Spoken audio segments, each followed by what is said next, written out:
கடவுளால் ஆகாதது எதுவும் இல்லை என்று சொன்னவுடனே இதோ ஆண்டவருடைய அடிமை என்றார்கள். அதனுடைய விளைவை பாருங்கள். கருவுற்றிருக்கிறார், கணவருக்கு காரணம் தெரியவில்லை.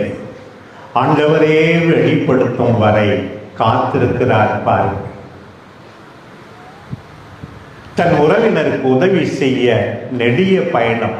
ஒரு வேலைக்காரி மாதாவை போல உறவினருக்கு, குடும்பத்தாருக்கு வேலைக்காரியாக, வேலைக்காரனாக நீ இல்லை என்றால் இந்த திருவிழா கொண்டாடி என்ன பிரயோசனம்?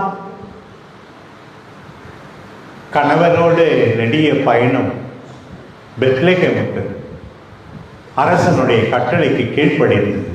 எவ்வளவு வேதனை!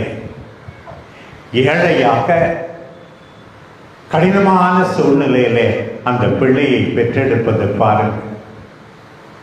பிள்ளையை காப்பாற்ற எகிப்துக்கு தூக்கிச் செல்வது எவ்வளவு வேதனை பாருங்கள். சட்ட